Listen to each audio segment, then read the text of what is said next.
بسم اللہ الرحمن الرحیم نحمدہ ونصلی ونسلم علی رسولہ الکریم اما بعد فاعوذ باللہ من الشیطان الرجیم بسم اللہ الرحمن الرحیم لقد من اللہ علی المؤمنین اذ بعث فیہم رسولا من انفسہم یتلو علیہم آیاتہ ویزکیہم وَيُعَلِّمُهُمُ الْكِتَابَ وَالْحِكْمَةَ وَإِنْ كَانُوا مِنْ قَبْلُ لَفِي ضَلَالٍ مُبِينٍ صدق اللہ مولانا العظیم۔ اللہ سبحانہ و تبارک و تعالی نے اس آیت مقدسہ میں سرکار کی دنیا میں آمد کو اور آپ کے دنیا میں آنے کے مقصد کو بیان فرمایا۔ اس آیت کے دو حصے ہیں۔ پہلے حصے میں آپ کی آمد امت کے لیے باعث خیر و برکت ہے، اس کو بیان فرمایا۔ اگلے حصے میں آپ کی آمد کے مقصد کو بتلایا کہ میں نے اپنے حبیب کو دنیا میں بھیجا کیوں ہے۔ تو آج کی گفتگو میں انشاءاللہ میں آپ احباب سے سرکار کی آمد جو امت کے لیے ایک بہت بڑا احسان اور بہت بڑی نعمت ہے، اس کے اوپر اختصار کے ساتھ کچھ گفتگو کروں گا۔ اللہ تعالیٰ اس آیت مقدسہ میں یہ فرماتا ہے لقد من اللہ علی المؤمنین اذ بعث فیہم رسولا من انفسہم، کہ میں نے مومنین پر احسان فرمایا کہ میں نے انہیں ایک رسول دیا، ان میں ایک رسول کو بھیجا جو انہی میں سے ہیں۔ اب اگر ہم قرآن مجید کا مطالعہ کریں تو یہ بات روز روشن کی طرح ہے کہ اللہ تعالیٰ نے انسانیت پر بے شمار نعمتیں عطا فرمائیں۔ حتیٰ کہ ہم اپنے وجود پہ دیکھیں تو ہم اپنے وجود میں اللہ کی بے شمار نعمتوں کو دیکھ سکتے ہیں، اور قرآن سورۃ الذاریات میں کہتا ہے وَفِي أَنفُسِكُمْ أَفَلَا تُبْصِرُونَ، اور اپنے اندر تم دیکھو، کیا تمہیں اپنے اندر اللہ کی نشانیاں نظر نہیں آتی، اللہ کی نعمتیں نہیں نظر آتی؟ تو اللہ نے جتنی بھی نعمتیں ہمیں دیں، کسی بھی نعمت کے بارے میں یہ نہیں فرمایا کہ میں نے تمہیں فلاں نعمت دی تو تمہارے اوپر احسان کیا۔ حتیٰ کہ 1.25 لاکھ نبیوں کو اللہ نے مبعوث فرمایا تو کسی نبی کی بعثت کے وقت اللہ نے یہ نہیں فرمایا کہ میں نے فلاں نبی کو دنیا میں بھیجا تو اس کی امت پہ احسان کیا، نہیں۔ سرکار دو عالم صلی اللہ تعالی علیہ وسلم کی جب بعثت کا وقت آتا ہے تو قرآن یہ انداز اختیار کرتا ہے کہ لقد من اللہ علی المؤمنین اذ بعث فیہم رسولا، کہ ہم نے مومنین پر احسان کیا جب ہم نے اپنے رسول کو ان میں بھیجا۔ تو اب یہ بات ہمیں کیسے سمجھ میں آئے گی کہ اللہ کا رسول ہمارے لیے بہت بڑا احسان اور بہت بڑی نعمت ہے؟ تو عربی کا ایک ضابطہ ہے الاشیاء تعرف بالاضداد، ہمیشہ ہر چیز اپنی ضد سے پہچانی جاتی ہے۔ جب ہم سرکار کی آمد سے قبل کا معاشرہ دیکھتے ہیں عرب کا، کہ عرب کے لوگ آپ کی آمد سے قبل ان کا کیا لائف سٹائل تھا، کس انداز میں وہ زندگی گزارتے تھے، تو قرآن کہتا ہے وَإِنْ كَانُوا مِنْ قَبْلُ لَفِي ضَلَالٍ مُبِينٍ، وہ تو کھلی گمراہی میں تھے، پتہ ہی کوئی نہیں تھا۔ 650 سال سیدنا حضرت عیسیٰ علیہ السلام کو آئے ہوئے ہو گئے، آپ کی دنیا میں تشریف لانے سے قبل 650 سال کا زمانہ گزر چکا ہے، اور اتنا لمبا بیچ میں گیپ ہے، تو امت کا رخ اللہ سے تو مڑ چکا تھا۔ جس نفع والی چیز کو دیکھتے تھے اس کو نفع والا رب سمجھتے تھے، جس نقصان والی چیز کو دیکھتے تھے اس کو نقصان والا رب سمجھتے تھے۔ حتیٰ کہ نوبت یہاں تک پہنچ چکی تھی کہ وہ بیت اللہ جس کو سیدنا ابراہیم علیہ السلام اور ان کے فرزند سیدنا اسماعیل علیہ السلام نے تعمیر فرمایا اور دعا فرمائی، جس دعا کا ذکر اللہ نے پارہ نمبر 1 سورۃ البقرہ میں کیا کہ ربنا وبعث فیہم رسولا، یا اللہ میں نے گھر تو بنا دیا، اب اپنا کوئی رسول بھی بھیج۔ اس بیت اللہ جیسی عظیم جگہ پر مشرکین مکہ 360 بتوں کی پوجا کرتے تھے، جو سیدنا ابراہیم علیہ السلام نے اللہ کی بندگی کے لیے تعمیر کیا، وہاں پہ بتوں کی عبادت ہو رہی ہے۔ تو جہالت اس درجے کی تھی کہ کائنات میں اللہ کو چھوڑ کر ہر چیز کو رب تصور کیا جاتا تھا۔ بیت اللہ کے اندر اللہ کی بندگی نہیں ہوتی تھی، 360 بتوں کی عبادت ہوتی تھی، ہر دن کے لیے ان کا نیا رب ہوتا تھا۔ بلکہ ایک صحابی رسول ہیں حضرت تمیم داری رضی اللہ تعالیٰ عنہ کا واقعہ مشہور ہے۔ وہ ایک سفر پہ جا رہے تھے، انہوں نے اپنے ایک معبود کو جو ان کا باطل معبود تھا وہ اس کو انہوں نے ساتھ لیا، یعنی جو بت تھا۔ تو فرماتے ہیں میں ایک جنگل میں پہنچا تو پیاس کی شدت تھی، پانی بھی نہیں تھا، تو میں نے اپنا سامان رکھا اور اپنے اس خدا کو بھی وہاں رکھا اور پانی کی تلاش میں نکلا۔ تو دائیں بائیں پانی تلاش کر کے جب میں واپس آیا تو میں نے دیکھا کہ میرا وہ خدا جس کو میں اپنا رب سمجھتا تھا، یعنی وہ بت، وہ گیلا ہوا پڑا ہے۔ تو میں حیران ہوا کہ یہ کیسا خدا ہے کہ میں اس کو اپنا رب مانتا ہوں اور میں پیاس کی شدت سے بے قرار ہوں اور یہ بالکل سارا گیلا ہوا پڑا ہے۔ تو ان کی جب اچانک درخت پہ نظر پڑی تو ایک لومڑی درخت کے اوپر بیٹھی تھی جس نے اوپر سے اس بت کے اوپر پیشاب کیا۔ تو حضرت تمیم داری فرماتے ہیں کہ میں نے جب یہ واقعہ دیکھا تو میرے دل پہ ایسی چوٹ لگی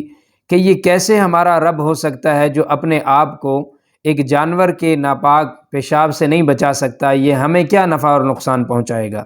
تو میں نے اسی وقت مکہ کا رخ کیا اور پھر میں مشرف با اسلام ہوا، اور پھر حضرت تمیم داری رضی اللہ تعالی عنہ جب واپس اپنے علاقے جاتے ہیں تو ان کا پورا قبیلہ جو ہے وہ ان کی وجہ سے اسلام قبول کرتا ہے۔ تو یہ جہالت تھی سرکار کی آمد سے قبل۔ اور معاشرے کی اگر نجی زندگی میں ہم دیکھتے ہیں، عورت کے ساتھ انتہائی ظلم عرب کے کلچر میں تھا کہ ماں ہے تو اس کے ساتھ وہ ظلم و ستم کی داستانیں قائم کی جاتی تھیں جن کا دور دور تک نام و نشان نظر نہیں آتا تھا۔ حتیٰ کہ اگر کسی عورت کا خاوند فوت ہو جاتا تو جو عدت آج اسلام میں یعنی 4 مہینے 10 دن بیوہ کی عدت ہے، یہی عدت زمانہ جاہلیت میں بھی تھی، لیکن اس عورت کے ساتھ جس کا ہسبینڈ فوت ہو گیا اتنا ظلم کیا جاتا تھا کہ اس کو منحوس تصور کیا جاتا تھا۔ 4 مہینے 10 دن تک اس کو ایک کمرے میں مقید کر دیا جاتا تھا، جانوروں کی طرح اس کو کھانا دیا جاتا۔ 4 مہینے 10 دن تک نہ وہ غسل کر سکتی، نہ کسی سے میل جول کی اجازت تھی، اور جب 4 مہینے 10 دن تک وہ ایک کمرے میں قید رہتی تو آپ خود اندازہ لگائیں کہ ایک آدمی جو 4 مہینے 10 دن تک نہ غسل کر سکتا ہو، نہ لباس تبدیل کر سکتا ہو، اس کی کیا کیفیت ہوگی۔ اور بسا اوقات بعض قبائل میں یہ بھی رواج تھا کہ پھر اس عورت کو باہر لا کے قتل کر دیا جاتا تھا، یہ سمجھ کر کہ اس عورت کی وجہ سے ہمارا باپ یا ہمارا بھائی یا ہمارا بیٹا فوت ہوا۔ بہن کو وراثت سے حصہ نہیں دیا جاتا تھا، بھائی وراثت لے لیتے تھے، بہن کو وراثت سے محروم کر دیا جاتا تھا۔ کسی کے گھر میں بیٹی پیدا ہوتی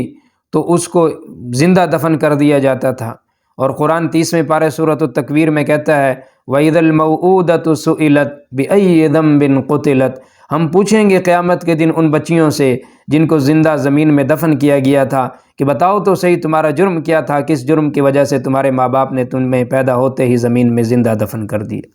ایک صحابی رسول حضور پاک صلی اللہ علیہ وسلم کی خدمت اقدس میں حاضر ہو کے عرض کرتے ہیں سرکار میرا دل تو چاہتا ہے میں اسلام قبول کروں، لیکن میں نے جرم اتنا بڑا کیا ہے، کیا میری وہ جرم معاف ہو سکتا ہے؟ اللہ کے نبی نے فرمایا ہاں، الاسلام یہدم ما کان قبلہ، اسلام اپنے سے پہلے کیے ہوئے تمام جرائم کو معاف کر دیتا ہے۔ اس نے 3 مرتبہ اسی سوال کو ریپیٹ کیا کہ سرکار بہت بڑا جرم ہے، بہت بڑا جرم ہے۔ آپ نے فرمایا بتاؤ تو صحیح تمہارا جرم کیا ہے؟ تو وہ صحابی رسول اپنا واقعہ سناتے ہیں کہ سرکار میں ایک سفر پہ جانے لگا، گھر میں مجھے یہ امید تھی کہ اللہ تعالیٰ مجھے بچہ یا بچی دینے والا ہے۔ میں نے اپنی بیوی کو یہ کہا کہ اگر بیٹا پیدا ہو تو اس کی دیکھ بھال کرنا، اچھی پرورش کرنا، اگر بیٹی پیدا ہو جائے تو اس کو زندہ دفن کر دینا۔ میں سفر پہ چلا گیا، وہاں پہ اتفاقاً کافی عرصے کے بعد جب میں لوٹا تو میں نے دیکھا کہ میں جب اپنے گھر میں آیا تو ایک چھوٹی سی بچی گھر میں کھیل رہی ہے، تو مجھے بڑی اچھی لگی وہ۔ جب رات ہوئی میں نے اپنی بیوی سے پوچھا کہ یہ بچی کون ہے، تو انہوں نے کہا کہ اگر آپ برا نہ مانیں تو بتاؤں آپ کو۔ ان کا جی بتائیں۔ کہا آپ سفر پہ تھے، میں گھر میں اکیلی تھی، تو آپ نے کہا تھا بچی پیدا ہو تو قتل کر دینا، میں نے اس وجہ سے نہیں اس کو قتل کیا کہ میں اکیلی ہوں، چلو اس کے ساتھ میرا دل لگا رہے گا، تو یہ آپ ہی کی بیٹی ہے۔ اب وہ صحابی رسول اسلام لانے سے پہلے کی کیفیت بتا رہے ہیں کہ سرکار میں ساری رات یہ سوچتا رہا کہ میں اس بچی کو زندہ رکھوں یا اس کو قتل کر دوں، تو صبح ہوئی تو میں اس نتیجے پہ پہنچا کہ نہیں، میں عرب کے لوگوں کے طعنے برداشت نہیں کر سکتا، میں نے فیصلہ کیا کہ میں نے اس کو زندہ زمین میں دفن کرنا ہے۔ صبح ہوئی، میں نے بچی کو اس کی ماں سے کہا اس کو تیار کراؤ، ماں نے تیار کیا بچی کو ساتھ لے کے میں جنگل کی طرف چلا۔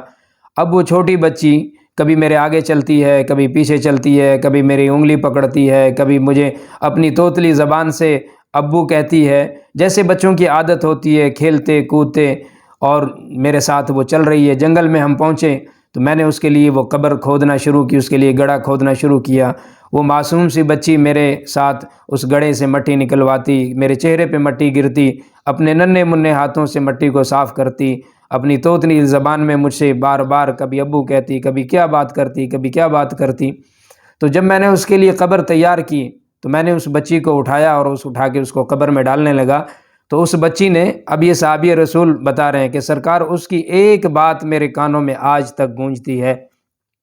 اور وہ یہ بات تھی کہ جب میں اس کو دفن کرنے لگا تو اس بچی نے مجھ سے کہا کہ ابا جان آخر میرا قصور کیا ہے؟ اگر آپ کو میں اچھی نہیں لگتی، میں زبان حال سے جو اس نے کہا اس کا ترجمہ کرنے لگا ہوں، اگر آپ کو میں اچھی نہیں لگتی تو مجھے قتل نہ کریں، مجھے یہاں ویران جنگل میں چھوڑ جائیں، میں درختوں کے پتے اور گھاس کھا کے گزارا کر لوں گی، آپ کی دہلیز پہ کبھی قدم نہ رکھوں گی۔ ابا جی اگر آپ نے میرے ساتھ یہی سب کچھ کرنا تھا تو کم از کم گھر سے نکلتے ہوئے مجھے یہ تو بتا دیتے کہ میں تیرے ساتھ یہ سلوک کرنے والا ہوں، کم از کم میں ایک مرتبہ اپنی ماں کا دیدار تو کر لیتی اور آخری ملاقات تو اپنی ماں کے ساتھ کر لیتی۔ جب وہ فرماتے ہیں وہ صحابی رسول کے سرکار اس کی ان باتوں نے بھی میرے اوپر کوئی اثر نہ کیا، بالآخر میں نے اس کو قبر میں ڈالا اور اس کے اوپر مٹی ڈالنا شروع کی۔ اس بچی کے اوپر جب میں مٹی ڈالنے لگا تو وہ ننھی منھی معصوم بچی جب اس نے اس قبر کی گھٹن کو محسوس کیا تو اس نے باہر نکلنے کے لیے اپنا معصوم ننھا منھا سا ہاتھ باہر نکالا، تو وہ فرماتے ہیں صحابی کہ میں نے اس کے بازو پہ ایک پتھر، بڑا بھاری پتھر مارا، جس سے وہ نرم و نازک جسم، وہ نرم و نازک بازو اس پتھر کی ضرب سے وہ یوں ڈھلک گیا، اور اس کی وہ آہ و بکا جو مجھے سنائی دے رہی تھی وہ ہمیشہ کے لیے خاموش ہو گئی۔ اب جب یہ واقعہ اس صحابی نے سرکار کو سنایا تو اللہ کے نبی اس واقعے کو سننے کے بعد زاروں قطار رونے لگے، اور صحابہ فرماتے ہیں کہ آپ کی داڑھی مبارک سے آنسو ٹپکتے ہوئے ہمیں دکھائی دے رہے تھے۔ آپ نے فرمایا الاسلام یہدم ما کان قبلہ، میرے آنے سے پہلے تم لوگ بچیوں کے ساتھ یہ ظلم کرتے تھے، بہنوں کے ساتھ یہ ظلم کرتے تھے، ان کے میراث سے حصہ نہیں دیتے تھے، بیواؤں کے ساتھ ظلم و ستم کی داستانیں تم نے قائم کی، آپس کی دشمنیاں تم نے قائم کی۔ اللہ نے مجھے وہ دین دے کے مبعوث فرمایا ہے جو میرے جھنڈے کے نیچے آئے گا، میرے جھنڈے کے نیچے آنے سے پہلے اس نے جتنے بھی گناہ کیے ہوں گے اللہ تعالیٰ میرے اس دین کی برکت سے اس کی ماضی کی تمام غلطیوں کو معاف فرما دے گا۔ تو اللہ تعالیٰ نے جب اپنے حبیب کو مبعوث فرمایا تو عرب کا اور دنیا کا یہ حال تھا کہ اللہ کے سوا ہر چیز کو رب تصور کیا جاتا تھا، کسی کو اپنی منزل کا پتہ کوئی نہیں تھا کہ ہم نے جانا کہاں ہے، جو ان کے رسم و رواج تھے ان کو فالو کرتے تھے، معمولی سی باتوں پہ صدیوں لڑائیاں چلتی تھیں، قتل و غارت عروج پہ تھی، اور ظلم و ستم کی انتہا تھی۔ جب اللہ تعالیٰ نے یہ صورتحال دیکھی تو پھر اللہ تعالیٰ نے یہ فیصلہ کیا کہ ان بھٹکے ہوئے لوگوں کی رہبری اور رہنمائی کرنی چاہیے۔ اس رہبری اور رہنمائی کے لیے اللہ تعالیٰ نے اپنے حبیب کو جب مبعوث فرمایا تو قرآن نے انداز یہ اختیار کیا کہ لقد من اللہ علی المؤمنین اذ بعث فیہم رسولا، لوگو تم میرے نبی کے آنے سے پہلے کا زمانہ دیکھو کہ تم کس ظلم و ستم کی دلدل میں تھے، میں نے تمہارے اوپر یہ احسان کیا کہ اپنے حبیب کو بھیجا جس نے تمہیں ظلم و ستم کی اس دلدل سے نکالا اور تمہیں اس راستے پہ لا کے کھڑا کیا جس راستے پہ چلنے کی وجہ سے میں نے تمہارے لیے رضی اللہ عنہم ورضوا عنہ کا اعلان کیا۔ تو میری اللہ تعالیٰ سے دعا ہے کہ اللہ تعالیٰ ہم سب کو اپنے حبیب کی آمد کی اللہ تعالیٰ قدر کرنے کی توفیق نصیب فرمائے، اور اللہ تعالیٰ نے اپنے حبیب کے طفیل جو دین اور جو راستہ ہمارے لیے متعین فرمایا ہے اللہ تعالیٰ ہم سب کو اس پہ عمل پیرا ہونے کی بھی توفیق نصیب فرمائے۔ اگلی نشست میں انشاءاللہ العزیز سرکار کی بعثت کا کیا مقصد تھا وہ آپ احباب کے سامنے عرض کروں گا۔